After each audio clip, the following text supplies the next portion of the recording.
À l'émission à votre service, nous allons parler cette semaine de l'Écho des montagnes et des spectacles à venir en compagnie de Mme Marie Choquette.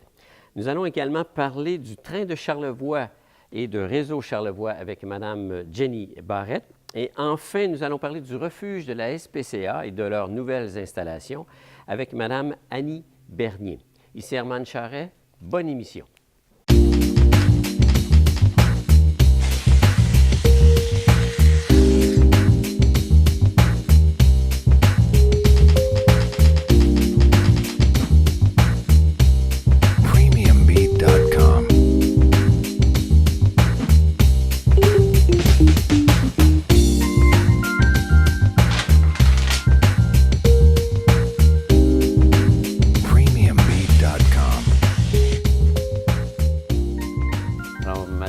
Choquette, membre de la chorale L'Écho des montagnes. Bienvenue à l'émission.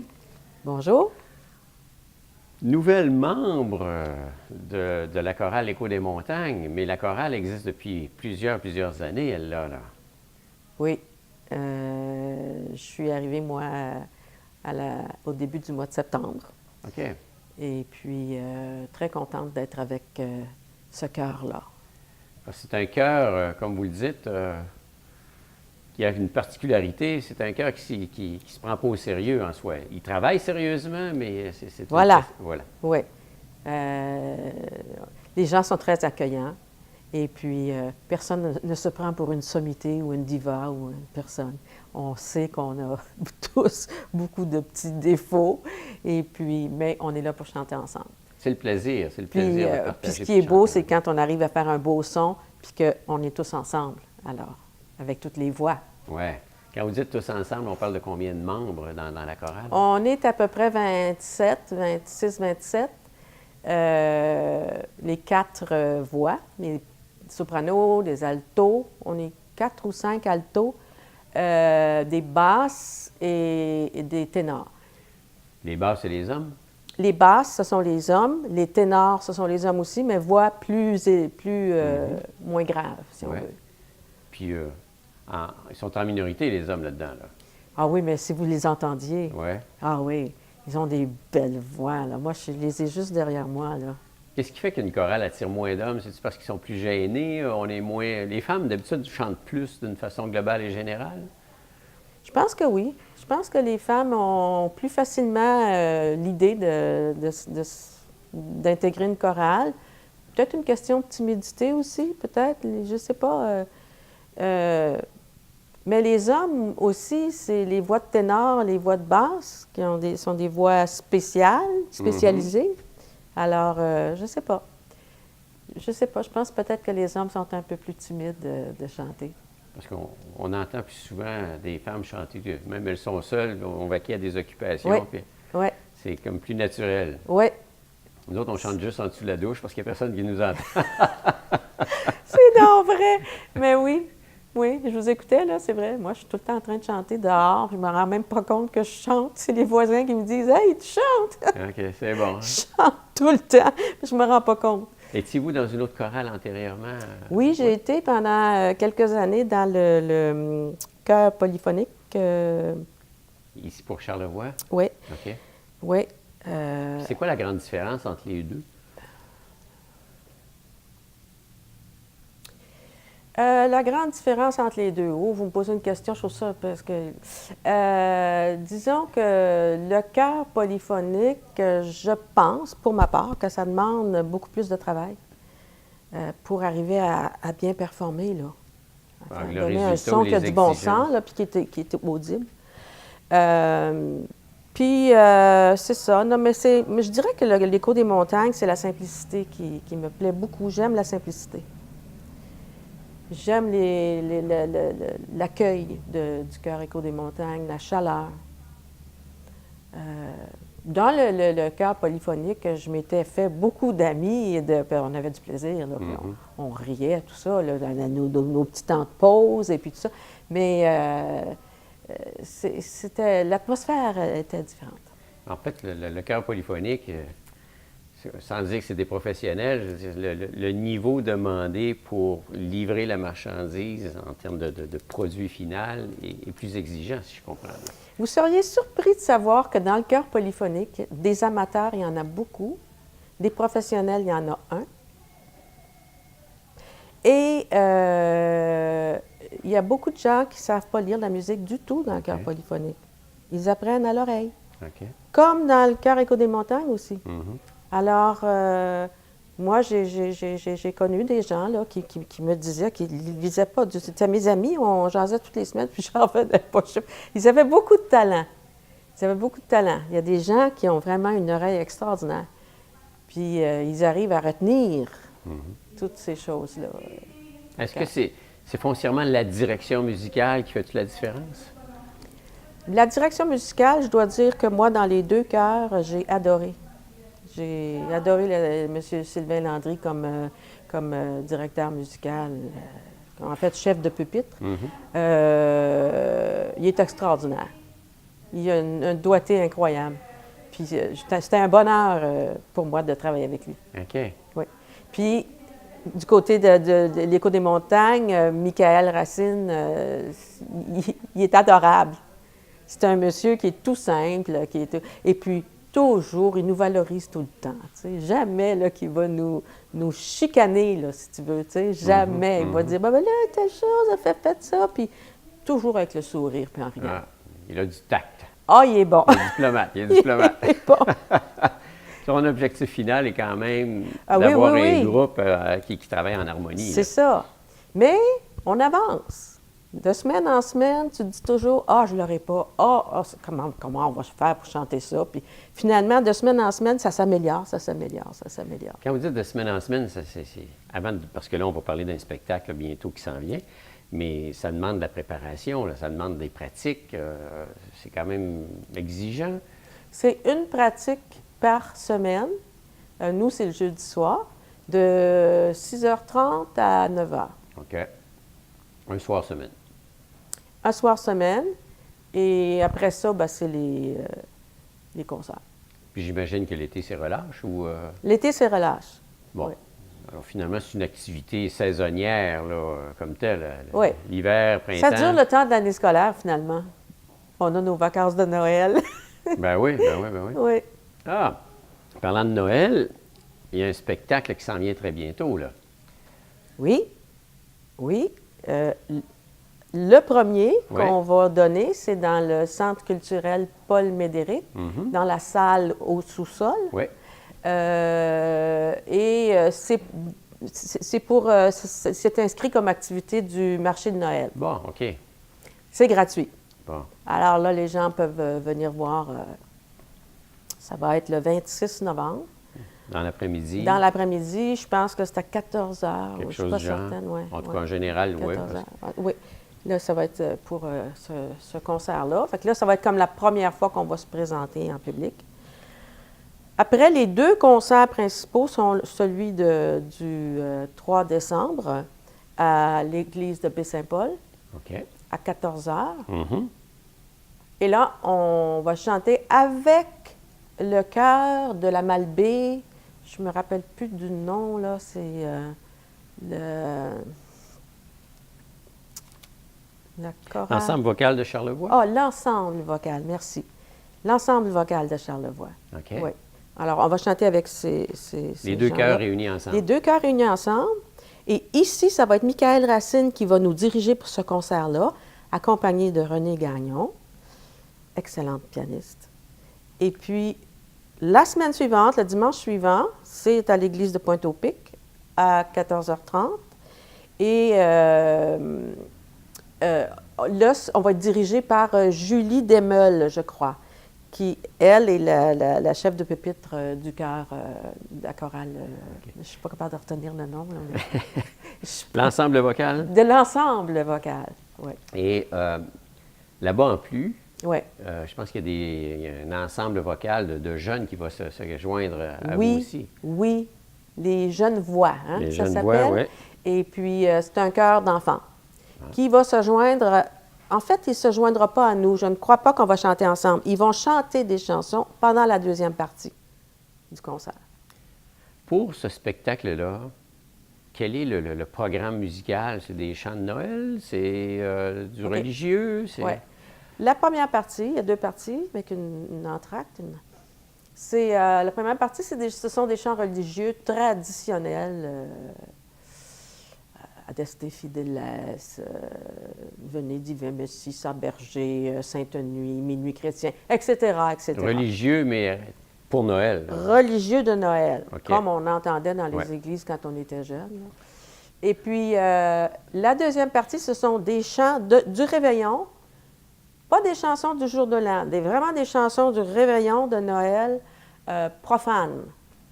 Alors, l'enfant au tambour, puis la tourtière, dans nos vieilles maisons, etc., etc. Ah, c'est des airs connus, là. Oui, c'est des airs connus. Ce sont des airs connus, oui. Ah, ça risque d'être très intéressant Oui, dans le contexte. c'est très animé. Ah, ce spectacle-là, ces 2 spectacles-là dans les églises, lui, ils sont payants. Oui, c'est 12 pour les billets d'adultes et 8 pour les billets 6 ans à 12 ans. Et les plus jeunes, c'est gratuit. OK. Alors, puis on peut se procurer les billets à différents endroits. Là, je pense qu'on a fait une liste. L'accommodation Baie-Saint-Paul, ici à Baie-Saint-Paul. Oui. Le dépanneur vidéo DG, sur la 138 ici, pas tellement loin. Le centre communautaire Pro Santé. OK. Et dépanneur Yvon Duchesne à Saint-Urbain, parce que, bon, on vient d'un peu partout pour venir vous écouter. Le dépanneur aussi Robin Tremblay aux Éboulements. Puis bien sûr à la porte. À la porte, puis auprès des choristes, bien Bon, sûr. là, il faut vous connaître, par exemple. Ben, c'est ça. Ça, c'est un peu plus difficile. Tout est là. Mais nous, on les vend nos billets. Oui, c'est ça. Vous avez une mission. Ah oui! Oh, on a toutes sortes de missions, vous savez. Oui. Oh, oui, oui. On fait de l'emballage chez Maxi. Ah, Ben oui, pour recueillir ramasse. des Parce que fonds. ça coûte quand même des sous, là. Bien, on engage aussi des musiciens, là. C'est vrai, j'ai oublié de vous le dire, il y a un guitariste, Ah, très bon guitariste, avec des percussionnistes. Alors, c'est pas ça. juste accompagnement piano, là, le spectacle. Non, il va y avoir principalement l'accompagnement piano, mais il y a quand même aussi de la guitare, puis des percussions. OK, ça va être une belle prestation, quand même. Oui. Hein? Ça, c'est les spectacles de Noël, mais vous êtes actif aussi au printemps. Là. Comme on le disait, on parlait de saison tantôt, un peu en fonction de l'année scolaire. Donc, j'imagine qu'à la fin de l'hiver et le début de l'été, ou au printemps comme tel, il y a un spectacle aussi que vous donnez sur une base régulière. Oui. Et celui-là est plus substantiel encore. Ah, Parce que le concert de Noël, on commence à le préparer début septembre. Septembre, octobre, novembre, et là, tout de suite, on les présente. Donc, c'est 3 mois. Le deuxième concert, c'est janvier, février, mars, avril, mai. Je ne sais pas si on le présente en juin ou en mai, je pense. OK. Donc, ça fait 5 mois. OK. On a plus long de préparation. Donc, on peut se permettre peut-être d'avoir un répertoire plus... de mettre des nouveautés, des choses comme ça, là, tu sais, des chansons Plus nouvelles. de temps pour pratiquer des choses plus difficiles, peut-être aussi. Quelle est la sensation que l'on a quand on chante dans un groupe comme ça?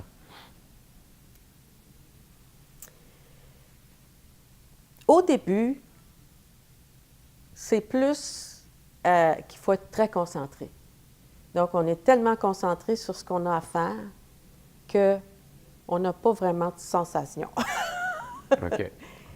Quand on possède, alors ça arrive à la fin, quand on possède bien notre partie, là, mais au fur et à mesure qu'on commence à bien posséder nos choses, là, c'est très agréable. Parce que là, c'est le son. Alors, le plaisir qu'on a, c'est un plaisir auditif.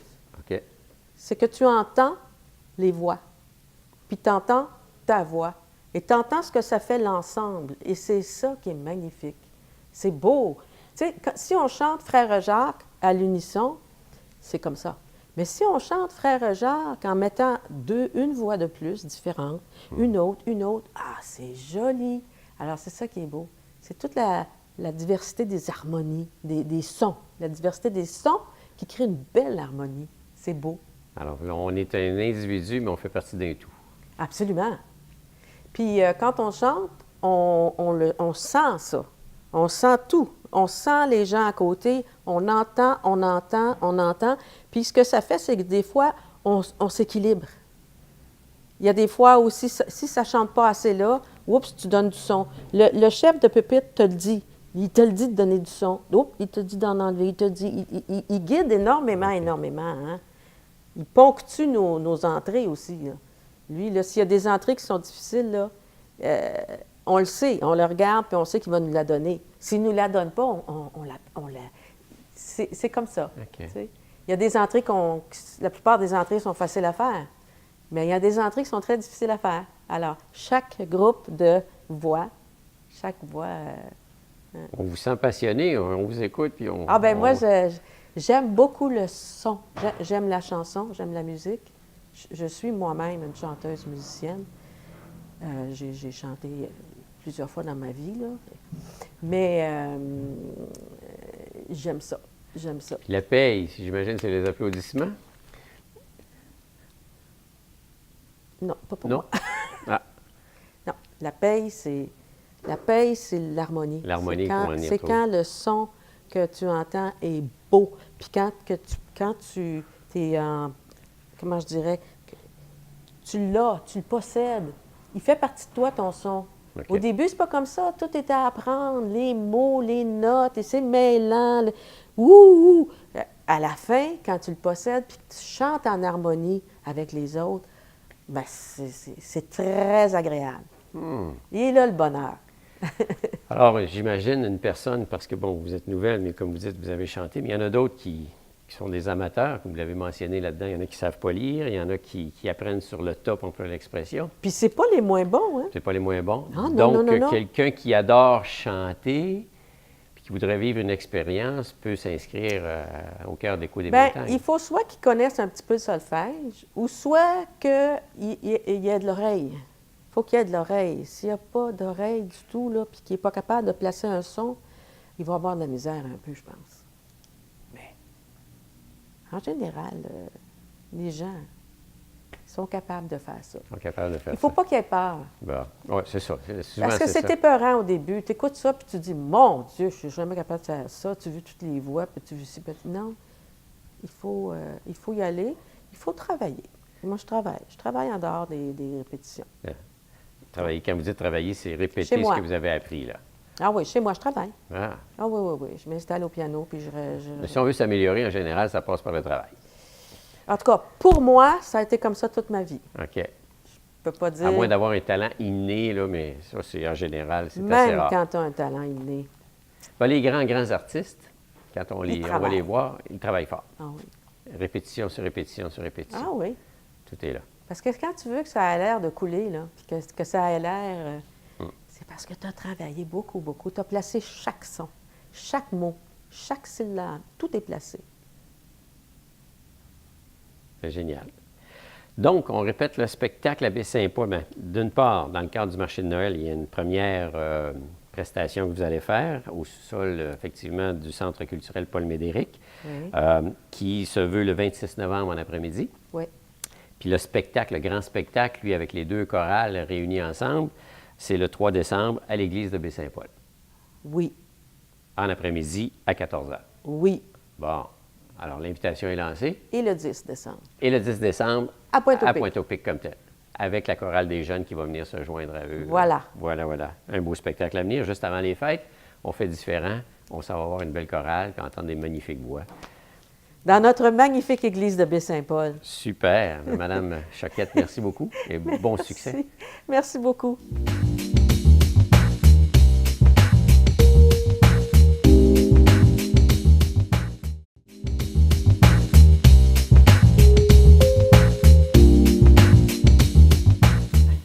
Jenny Barrette, de Réseau Charlevoix, bienvenue à l'émission. Bonjour, M. Herman. Monsieur Herman, je ne suis pas habitué de me faire dire ça. Réseau Charlevoix, on pense surtout au train de Charlevoix, mais avant de parler du train de Charlevoix, juste faire un petit historique, là. Dans le temps, ça s'appelait la navette, le train léger. En tout cas, ça a eu plusieurs appellations. Peux-tu nous replacer un petit peu dans l'histoire un petit peu du train? Oui, mais dans le fond, les trains légers ils ont été acquis là, dans tout le grand projet du massif.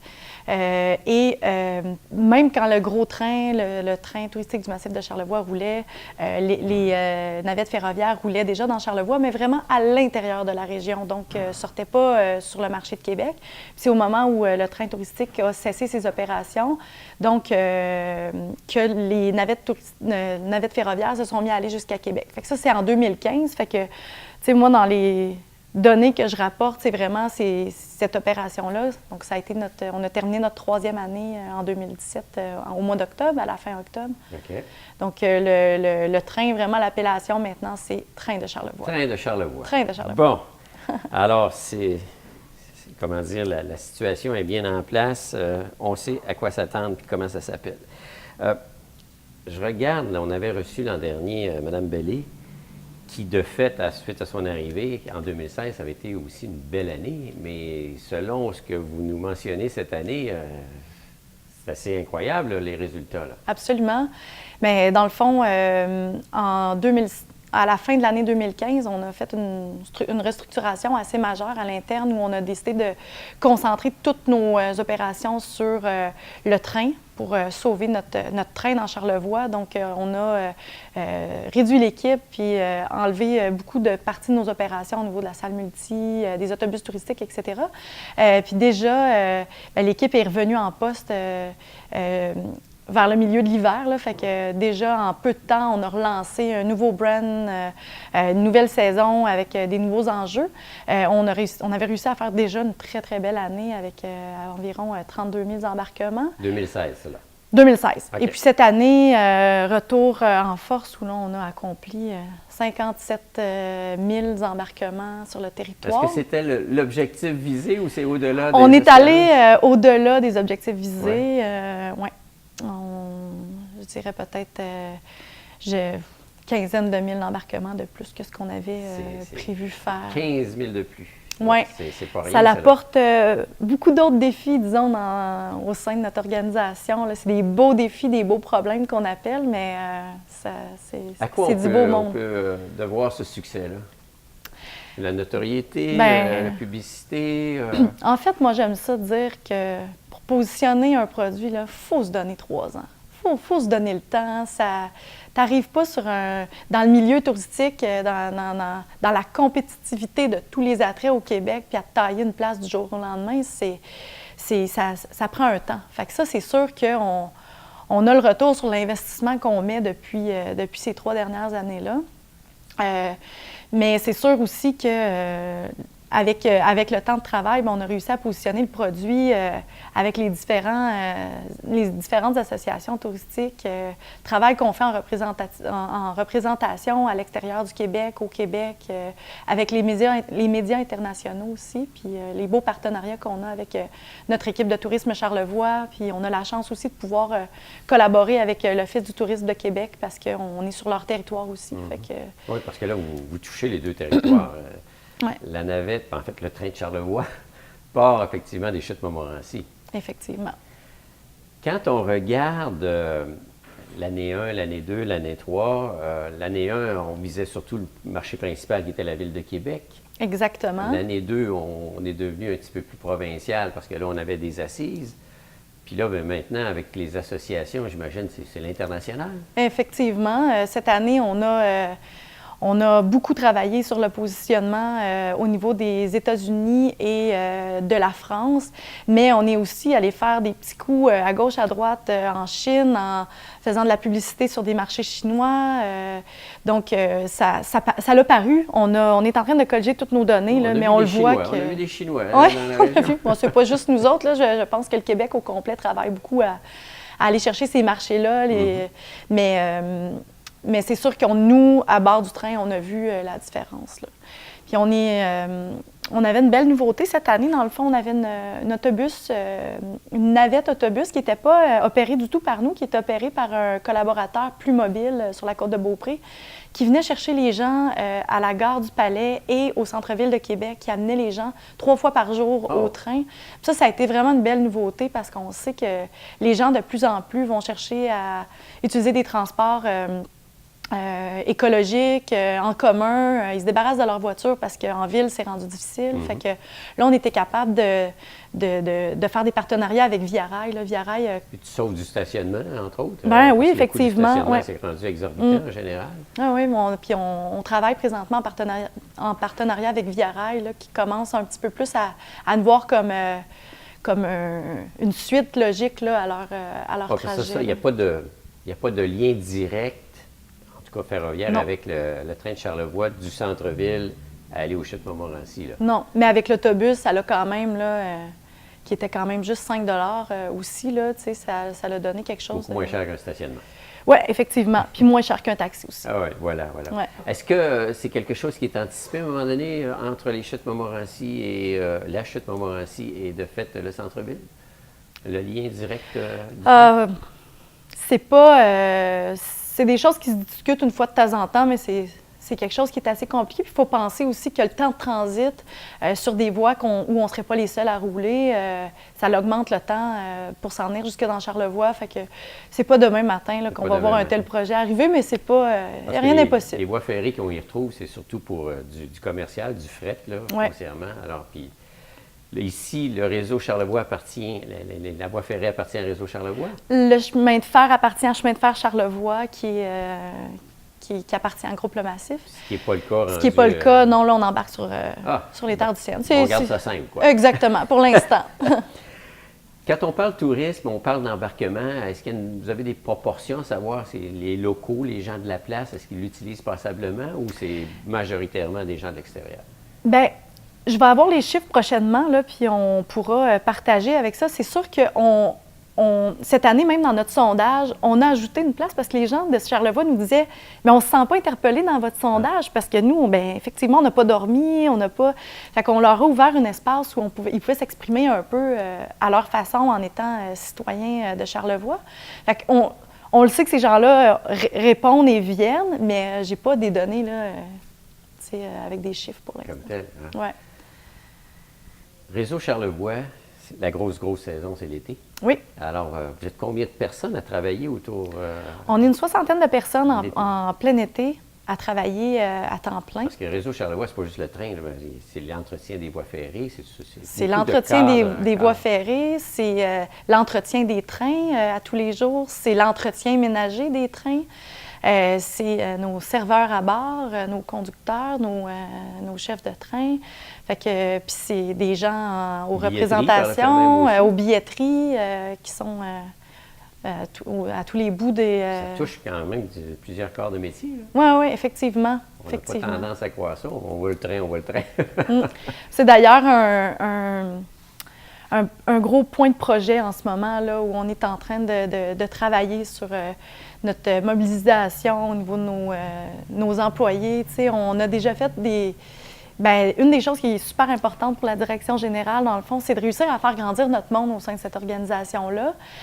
Donc, on a des gens qui sont partis du centre d'appel à réserver des billets, qui sont rendus, qui sont au niveau de chef de train, qui sont en train de passer leur formation là-dessus. On a des gens qui sont rendus chefs d'équipe dans des au niveau de la centrale d'appel. Fait que, on veut réussir à créer une organisation au fil du temps qui laisse grandir Il y a une stabilité, donc quand les gens reviennent d'une saison à l'autre, ils ont tout un bagage déjà. Effectivement. Ils n'ont pas recommencé à former continuellement du monde. Oui, effectivement. Puis de toute façon, on peut penser qu'un jour, on sera une organisation qui roulera sur les 4 saisons. Là. Ben oui. Oui. Bientôt?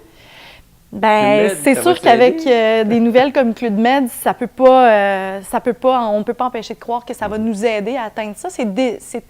Club Med ou pas, c'était déjà dans notre stratégie à moyen long terme d'essayer de faire revenir ça, d'au moins étirer nos saisons. Mais c'est sûr que vous avez étiré passablement, je pense, à l'automne. Oui. Puis déjà l'année prochaine, on a déjà des petites dates où on veut étirer un petit peu plus loin, même jusqu'au mois de novembre, puis revenir plus tôt. L'automne est plus propice. Le printemps, actuellement, on n'a pas des beaux printemps. Là. Je ne sais pas si ça va toujours être comme ça, mais chose certaine, on dirait qu'on arrive en plein été au mois de juillet. Oui. Fait que, Mais le mois de juin, cette année, on a commencé le 17 juin, si je ne me trompe pas. Puis déjà, on est parti, le premier train était plein à craquer. Là, fait que... il était attendu. Le premier Ouais. départ, il était attendu. Ouais. Ah, c'est super, ça. Ouais. Alors, puis le 4 saisons, ben, est-ce que l'hiver, juste, parce que comme on parlait tantôt, la navette ou comment on l'appelait, le petit train léger ou autre, qui était juste à l'interne, majoritairement, c'était de Baie-Saint-Paul au massif de Petite-Rivière-Saint-François. En hiver, oui. En hiver, c'est quelque chose là, qui pourrait revenir, ça, sans dire Québec. Je peux pas prétendre rien là, parce qu'il n'y a rien de fait, mais j'ai plutôt l'impression que si on fait un retour en hiver, ça sera sur la ville de Québec, entre Québec et Baie-Saint-Paul. Qui, effectivement, est le gros marché dans la... Exactement. Ouais. Ah, bien là, ça sent bon, ça Ouais. sent bon. Puis je peux peut-être même vous annoncer une petite primeur pour l'année prochaine. On est En pas contre ça. fait, non, c'est ça. On commence à en parler, là, mais l'année prochaine, on avait déjà commencé cette année pendant environ 4-5 semaines à rouler 7 jours sur 7. C'était un test. Puis ça a été vraiment apprécié des hôteliers de la région aussi, où eux étaient capables de vendre la chambre et le produit du train sur une plus longue période. Puis nous, ça nous a vraiment aidé aussi à atteindre nos beaux objectifs de 57 000 embarquements. Et l'année prochaine, on annonce qu'on va rouler 7 jours sur 7 du début à la fin de la saison. Wow. Ouais. Donc, on va parler d'une régularité, d'une stabilité. Alors, les gens ne se poseront plus la question, c'est-tu ouvert, c'est pas ouvert, c'est quelle heure, ainsi de suite. C'est régulier. Exactement. Puis ça, c'est surtout aussi là, sur les marchés de Québec. Dans la région, en tout cas, je pense qu'on s'est, on a atteint une communication avec nos partenaires qui va bien. On se comprend, puis ils nous utilisent beaucoup. Ils nous revendent beaucoup. Mais sur Québec, d'aller chercher ça, c'est plus difficile. Fait que je pense qu'avec une stabilité, les gens vont avoir, les concierges puis les gens en réception d'hôtel vont avoir plus de facilité à nous proposer avec une stabilité. Il va y avoir des petits horaires différents les lundis, mardis là, pour probablement permettre qu'un seul train puisse faire le territoire. Mais au moins, on va avoir des opérations. Les départs de Québec, il y en a combien par jour? Là?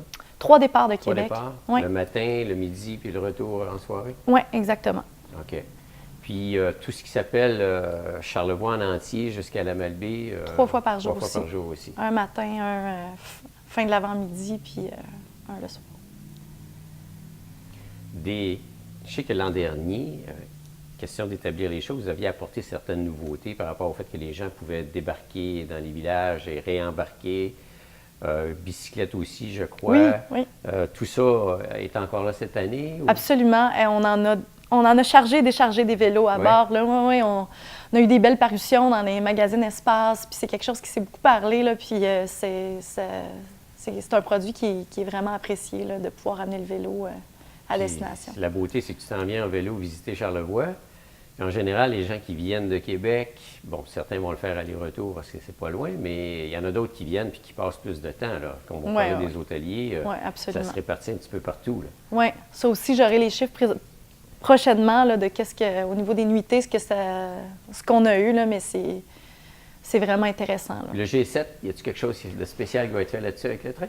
C'est encore incertain. Dans le fond, on est approché. Il y a des choses qui se discutent, là, mais pour l'instant, il n'y a rien de confirmé. Ça va être plus touristique. Ce ne sera pas les grands de ce monde qui vont prendre la navette, là, à moins de faire un transport spécial juste pour montrer la beauté de ces... Oui, c'est ça. Ils sont trop occupés, c'est juste sur 3 jours. Merci, bonjour, on vient, on part. On n'a pas, on n'a pas encore de détails là-dessus. Bien, félicitations pour cette belle année. Bien, merci beaucoup. Je pense qu'il y a eu du travail de fait, puis vous en récoltez les fruits, comme on dit. Oui, vraiment. Puis tout ce travail-là, ça revient à notre gang sur le terrain qui ont accueilli tout ce monde-là. C'est tout qu'un changement là, de passer de 32 000 embarquements à 55 000 embarquements. On avait des gens sur place à peu près le même nombre que l'année d'avant pour accueillir. Fait que c'est chapeau à ces gens-là. Ça vient enlever l'incertitude par rapport à la raison d'être du train comme tel. Totalement. Là. Faut travailler fort. Là, c'est des chemins de fer gérés par un privé où on est les seuls à l'entretenir puis à y passer. C'est tout qu'un défi, là, mais on est à quelque part qui est pas mal sécurisant en ce moment. Là. Jenny Borette, merci beaucoup. Ça m'a fait plaisir. Merci beaucoup de l'invitation.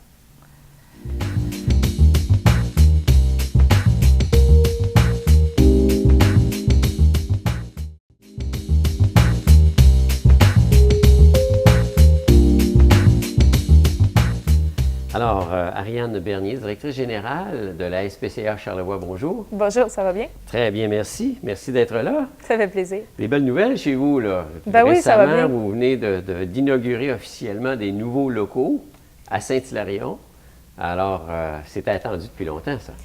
Oui, personnellement, je suis en poste depuis 2 ans et dès le début de mon mandat, finalement, c'était la grosse tâche, réussir à déménager la SPCA. Et ça s'est concrétisé. Oui, je suis vraiment heureuse. Parce que on va parler de l'avant puis de l'après, façon de parler. L'avant, bon, vous étiez à la Malbaie, dans des locaux où vous n'aviez pas le choix. Je veux dire, on se servait des locaux pour pouvoir opérer, mais c'était pas très fonctionnel, quoi. Non, à la Malbaie, dans le fond, c'est une ancienne grange. On ne se le cachait pas. Je pense que la SPCA a été fondée en 1985. Fait que ça fait quand même pas loin de 30 ans qu'elle était là. Je crois qu'ils se sont organisés pour que ça marche, mais c'était pas fonctionnel en soi. Par exemple, on n'avait pas de locaux de quarantaine efficaces, du moins. C'était un vrai labyrinthe là-dedans. On rentrait dans une pièce pour rentrer dans l'autre, puis il n'y avait aucune fenêtre qui ouvrait. L'aération était à peu près impossible à faire. On s'organisait finalement avec ce qu'on était capable. C'est Vraiment vraiment... la débrouillardise, là. Oui, vraiment, là. Puis on jouait avec ce qu'on pouvait, là. Ah oui, parce que bon, ayant une bâtisse désuète, on pourrait l'expression, non fonctionnelle selon les besoins précis Oui. qu'une SPCA peut avoir, aujourd'hui, dans vos nouveaux locaux, là, c'est tout l'opposé, parce que ça a été adapté. Exactement. Dès le début de mon mandat, je me suis penchée et dire, bon, qu'est-ce qu'on a besoin? Ma priorité, c'était d'avoir des locales de quarantaine. Juste pour expliquer aux gens qu'est-ce que ça sert, un animal rentre, il y a des puces, ben il ne contamine pas tout le refuge, par exemple.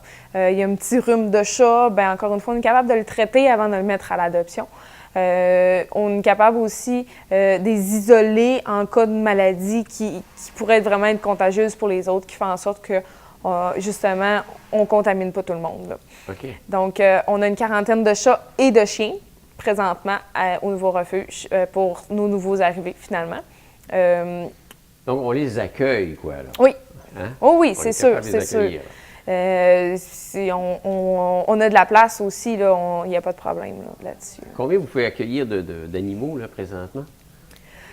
On parlerait d'à peu près une quarantaine de chats, puis j'ai de la place pour 7 chiens. Ah, OK. Parce que les chats, en général, sont plus petits que les chiens? Pas du tout. Non? Il y a une beaucoup plus grande demande pour les chats. Dans Charlevoix, dans le grand Charlevoix, on a un réel problème de chats errants, sauvages. Il y a beaucoup de cheptels de chats, finalement, là, qui appartiennent à personne, qui sont juste là à laisser vivre, là, finalement. Donc, souvent, c'est eux qu'on ramasse, là. C'est principalement des chats de ferme ou...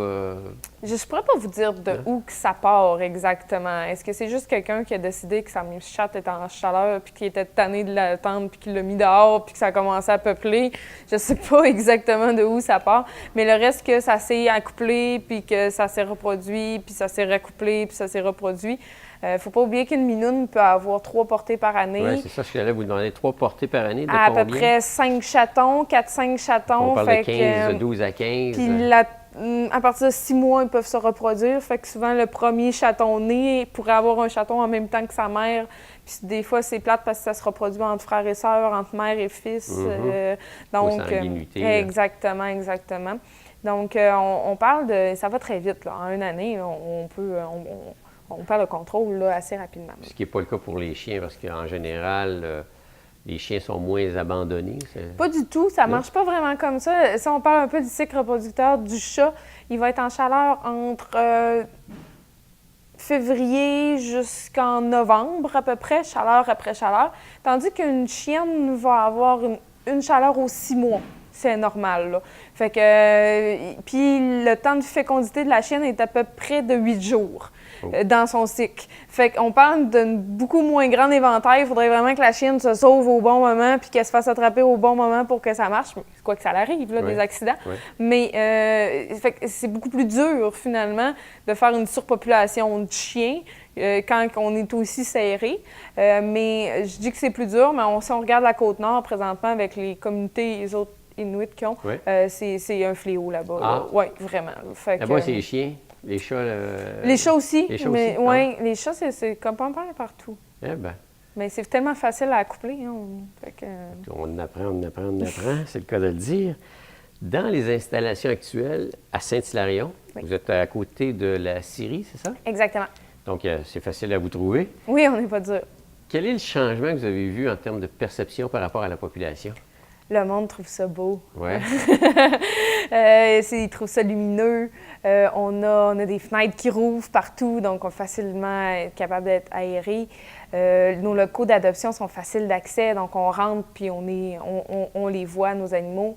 Le monde trouve ça fonctionnel, puis on peut même plus concevoir pourquoi on était à l'autre place maintenant. Okay. Comment on a fait pour quand on a vécu là.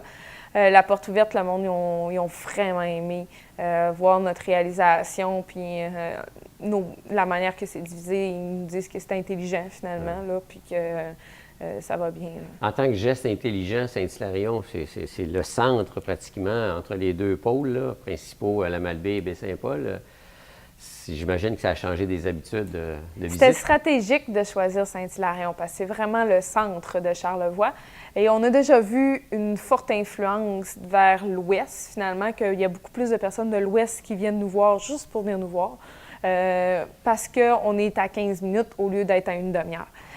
Par contre, je tiens à spécifier que j'ai encore autant de monde de l'Est qui monte parce qu'on n'est pas nécessairement si loin que ça malgré tout. Donc, je pense que maintenant, on peut dire que oui, notre mandat qui est de faire tout le Grand Charlevoix, on le réalise. Puis le monde, ils viennent puis ils font comment c'est beau, ça sent bon, puis c'est le fun. On a nos échangeurs d'air aussi qui font un travail assez incroyable là, dans la bâtisse là, pour rendre le milieu confortable et agréable. Là.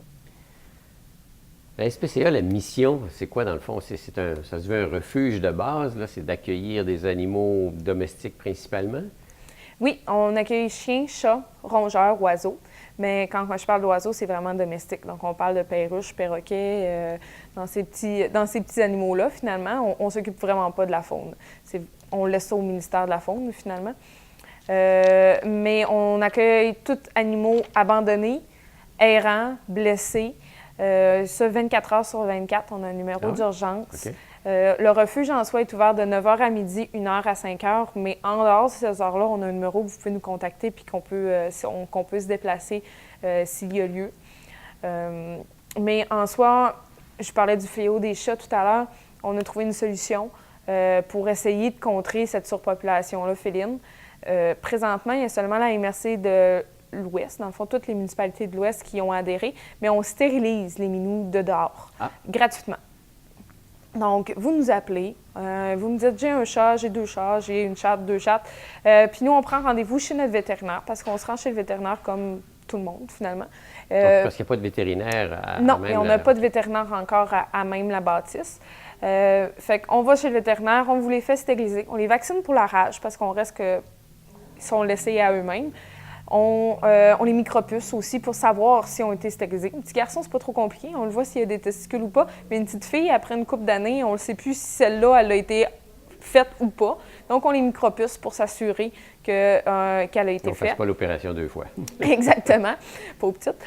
Et on vous les redonne. Tout à fait gratuitement. Fait qu'on fait les animaux de ferme. On fait, par exemple, ils sont pas mal pris, vous les nourrissez en arrière de chez vous, ils ont un petit abri pour l'hiver, mais vous rentrez parfaitement dans le cadre là, de la stérilisation remise. Donc, on les apporte, on les stérilise, puis on vous les redonne.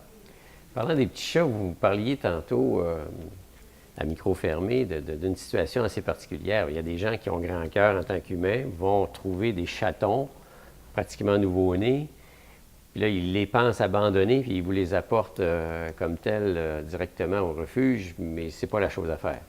ça arrive très régulièrement qu'on reçoit des petits chatons qui ont trouvé un nid, une portée, qu'ils disent comme, ben la maman n'était plus là, puis là, ben je vous les ai apportés parce que je voulais pas qu'ils meurent de froid. Mais la maman, comme toute maman, peut sortir, aller manger, puis revenir plus tard. Le fait de le toucher, la maman peut à ce moment-là carrément les rejeter. Fait que Parce qu'on change l'odeur. Exactement. Le fait de me les apporter au refuge, en soi, c'est une super de bonne action. Je dis pas le contraire. Cependant, un petit chaton en bas de 2-3 semaines, qui a à peine les yeux ouverts, les chances que je puisse le sauver restent qui est maigre. Parce que même si j'ai des employés vraiment géniaux, on a vraiment à cœur leur santé, on sait quoi faire, mais il reste que nourrir un petit chaton aux 2 heures, le stimuler, il peut avoir des manques pareils. On n'est pas des mamans chats, finalement. Donc, malheureusement, si vous les aurez laissés là, peut-être la mère aussi qui vous regarde pendant que vous êtes là puis qu'elle est vraiment pas loin, bien, il y aurait eu malgré tout plus de chances de survivre. Puis que vous me les amenez comme quand ils ont 4-5 semaines, puis que là, au moins, ils mangent, bien là, j'ai pas mal plus de chances de pouvoir les aider pour vrai. Ils sont un petit peu plus autonomes, là. Le lait maternel est vraiment important. Hein. Je pense que tout le monde le sait maintenant avec la vague aussi d'allaitement puis tout ça. Ben, c'est la même chose pour les animaux. Là. Notre lait de remplacement fait bien la job, mais reste que la maman, c'est une maman. Tout est là. Exactement. Quand je suis chanceuse, j'ai une maman qui est déjà là au refuge, qui allaite. Ah. Puis des fois, j'en fais adopter, puis là, ça va bien. Ils les acceptent? Oui. Certaines, oui, d'autres, non. Fait que, mais quand j'ai la chance d'en avoir une, là, je l'essaye, assurément. Regarde, la débrouillardise. Dans vos nouveaux locaux, autrement dit, la beauté d'être présentement dans ces locaux-là, c'est parce que vous avez pu faire un montage financier intéressant pour dire, bien, on s'installe, puis on peut anticiper effectivement une durée de vie très intéressante, considérant les ententes que vous avez prises avec les différentes MRC. Là. Exactement. Dans le fond, on a une hypothèque, comme tout le monde, qu'on paye. Cette hypothèque-là, on a réussi à l'avoir, par exemple, grâce aux ententes qu'on a faites avec les municipalités. Donc, ils nous donnent un per capita, ce qui fait en sorte que nous, ça nous officialise nos montants d'argent qui vont rentrer. Parce que c'est sûr que, oui, on a beaucoup de dons, on fait beaucoup de levées de fonds, mais les caisses, ils ne le prennent pas en considération parce qu'ils ne savent jamais d'année en année comment qu'on va faire. Tandis que le per capita, bien, ça ne changera pas tant que ça. Fait que ça, c'était rassurant pour eux. Puis c'est grâce à ça, finalement, qu'on a réussi à avoir un prêt. Puis c'est une collaboration qu'aujourd'hui, je remercie vraiment beaucoup, qui ont eu confiance en moi, qui ont eu confiance en la SPCA pour mener à terme là, ce projet-là. Puis ça, c'est les 2 MRC, là, donc c'est la population générale. Dans l'Est, c'est vraiment la MRC. Dans l'Ouest, c'est chacune des municipalités. Oui. Ça vous a demandé plus de travail, vous allez négocier des choses, mais au moins, vous avez le support. Exactement. Super. Ça emploie combien de personnes? On est 4. 4 personnes? Oui. Temps plein à l'année? Nous, on est vraiment 365 jours par année. Par contre, j'ai 3 temps partiels, puis il y a une temps plein. Qui dit SPCA dit refuge. Qui dit refuge dit, dans le fond, c'est des animaux qui passent par chez vous, mais l'objectif, c'est de trouver des familles d'accueil. Exactement. C'est de les faire adopter, mais d'avoir une adoption responsable aussi. Donc, il faut que le monde qui vienne au refuge considère qu'un chien, un chat, ça occasionne des coûts. Il faut les nourrir. Il faut aller chez le vétérinaire de temps en temps, peut-être. Donc, si le chien il est énergique, puis que vous n'avez pas le temps de le faire courir, bien, c'est peut-être pas la meilleure race pour vous. Je parle souvent des chiens parce que souvent, c'est eux qui nous arrivent avec des petits problèmes de comportement. Fait que des fois, il faut le prendre en considération qu'il y a un passé aussi, cet animal-là. Donc, des fois, il faut aller voir un éducateur canin. Donc, il y a plusieurs choses à prendre en compte. Mais je peux vous confirmer que j'ai plus de 200 adoptions déjà cette année, qui est déjà plus que l'année passée, finalement. Donc, ça va vraiment très bien pour nous, là, de ce côté-là. 200 adoptions, c'est le fun. Et, la page Facebook est vraiment pour nous. Ben, c'est ça, là. Ça, c'est le lien ou l'emplacement où on peut voir les animaux. Exactement. Vous faites quoi? Vous les décrivez comme il faut en termes de comportement? Exactement. Descriptif un petit peu de la race, si c'est un chien de race ou pas? Exactement. Par contre, on ne prend aucune réservation via Facebook. Par exemple, si vous voyez un chien, peu importe qui vous intéresse. La raison est simple, c'est que nous, on veut un match parfait. Fait qu'on vous demande de venir le voir au refuge pour qu'on voit si vous puis lui, ça fit finalement. Puis ça se peut qu'on lui dise comme non, c'est trop énergique pour vous ou pour votre mode de vie. On pose des questions Nous, on ne veut pas qu'ils nous reviennent finalement là, pour une raison ou d'une autre. On veut vraiment une adoption officielle et à la vie de cet animal-là. Un animal qui arrive chez vous, entre le moment où il arrive, le moment où il est adopté, ça peut durer combien de temps? On a quand même plusieurs étapes à franchir.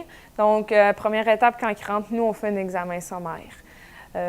On le garde une journée ou deux. Après ça, on va chez le vétérinaire. Donc, on prend notre auto, on se rend chez le vétérinaire avec. On le fait vacciner. On le fait rechecker. Si jamais il y a des médicaments à avoir ou quoi que ce soit, bien, le vétérinaire va nous les prescrire. Ensuite, il revient et on se donne une semaine entre le moment où il a été vacciné et le moment qu'on le met à l'adoption. La raison est simple, c'est que le vaccin, il va être efficace à peu près au bout de 5 jours. Donc, on veut s'assurer que l'immunité qu'on lui a donnée est efficace. Pendant ce temps-là, on va le vermifuger, on va le micropucer, on va faire plein de petits tests, finalement, pour s'assurer que quand il part dans sa maison, qu'il est sain et tout va bien. Fait que, on a quand même un délai, là, je vous avouerais, 1 semaine et demie, 2 semaines, des fois, entre le moment qu'il rentre puis le moment qu'on le met à l'adoption, qu'il passe avec nous. Puis bon, j'imagine, c'est des coups de cœur quand on va chez vous, qu'on voit un animal, là, lui je l'aime ou lui je l'aime moins. Ou... Il y en a qui ont le tour, hein. Il y a des chats qui se roulent puis qu'on le voit qu'ils l'ont eux autres, là, qui veulent se faire aimer. Mais oui, souvent, c'est un coup de cœur. Puis de là, passe par la page Facebook, on le voit, dire « Ah, lui, je le trouve vraiment beau ». On le vient, ça fit, match parfait, puis la vie est belle. Là, mais on a vraiment plein de belles histoires d'adoption qui finissent bien. Là. Bon, bien, on voit qu'on vous êtes sur une lancée, c'est super. Oui, on est vraiment contents, vraiment, là, pour nous, d'être dans nos nouveaux locaux, d'avoir réalisé, finalement, ça fait quand même plusieurs années, là, comme je vous expliquais tantôt, il y a 2 ans et demi, quand je suis rentrée en poste, la SPCA fermait.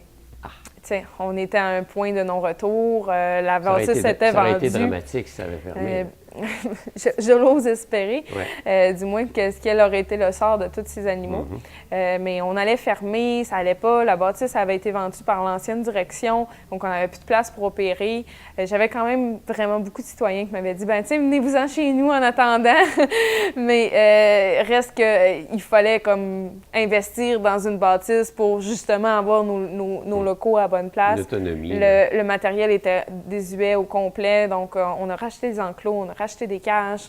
On a vraiment fait une job colossale là, dans les 2 années et demie qui viennent passer. C'est sûr que tout a changé. La direction à l'interne, mais la direction du CA aussi, tout a changé en 2 ans et demi. Là, fait que peut-être que c'est ça qui a fait le vent de renouveau. Parce que vous êtes un OBNL, donc si vous voulez aider la SPCA, outre les levées de fonds que vous faites, on peut donner des dons. Là. Exactement, oui. Puis quand on va accueillir ou pas apprivoiser, adopter un animal, bien là, il y a des petits frais rattachés à ça, mais au moins, c'est juste pour couvrir les dépenses, finalement. C'est pas quelque chose oui, à nos adoptions, si on considère que maintenant, on paye la chirurgie pour l'opération. Bien souvent, nos gros chiens, juste la chirurgie est plus chère que ce qu'on demande, finalement. Donc, si on parle d'une minoune, par exemple, juste pour donner des prix, pour faire opérer une chatte, ça va être à peu près 260 $ chez les vétérinaires. Là. Si on fait un prix moyen, à peu près 260 $ selon les vétérinaires. Et nous, on les fait 150. Ça vous donne une idée qu'on est vraiment compétiteurs là-dessus. Là. Donc, on ne fait pas grand argent sur les adoptions. C'est vraiment nos levées de fonds. C'est vraiment les dons qui font une bonne différence. Je pense vite comme ça. J'ai Opération Bouteille Vide qui fait un travail assez incroyable pour nous. Le travail de tri de bouteilles vides, puis nous donner l'argent. On y est rendu pas loin de 5 000 $ cette année en bouteilles vides qu'ils nous ont donné. Donc ça nous a permis d'acheter les enclos extérieurs présentement que les chiens vont avoir. Donc c'est des petites choses comme ça pour nous qui font une bonne différence finalement. Parce que là, la bâtisse, c'est souvent à l'interne. Là, il y a des petites choses à l'extérieur que vous voulez aménager. Exactement. Bien, on va avoir des parcs extérieurs pour les chiens. Mais encore une fois, histoire de quarantaine d'adoption, mais j'ai besoin de 2 parcs. Ils ne peuvent pas aller dans le même parc à l'extérieur pour jouer. J'aimerais ça, futurement, si on parle du futur de qu'est-ce qui s'en vient, d'avoir un plus grand parc pour dire que là, on va lancer la balle. Tu sais, vraiment, là, on va les faire dépenser, puis venez avec vos frisbees, puis aller y lancer. Ça, j'aimerais vraiment ça. Pour le bien-être de mes chiens, j'aimerais ça aussi avoir ma salle de chirurgie dans la SPCA, histoire de ne pas être obligé toujours de déplacer les animaux. C'est des stress qui sont quand même présents, que j'aimerais ça éviter. Donc, j'aimerais ça avoir la salle de chirurgie à même. Juste la salle de chirurgie, on parle de entre 20 et 30 000 là, quand même là, d'investissement. À ce moment-là, par exemple, j'aurais vraiment un vet qui travaillerait au refuge avec nous. J'aimerais vraiment ça aussi. Donc, encore plein de projets. Ouais, ça a été pensé. Nos locaux sont corrects. On est prêt à les accueillir. Si, mettons, demain matin, on achèterait tout, OK. nos locaux sont corrects. On a juste à déménager une coupe de babioles, là, que là, on a installé comme ça. Mais on serait correct, là, finalement, pour accueillir notre salle de chirurgie dès demain matin. Si vous m'arrivez avec ça, on aurait juste le job de sortir des choses d'une pièce et la rentrer dans une autre. Là. Ah, bien, fantastique. On a vu loin, là. Oui, je vois juste plus loin. ça, Je vois hein? plus loin, oui, en effet. De la planification et de la vision. Exactement. Bien, je pense que vous êtes sur une lancée. Félicitations. Merci. Félicitations pour le travail qui a été fait, puis tout est à venir, quoi, finalement. Exactement. Bien, Ariane Bernier, merci beaucoup. Merci.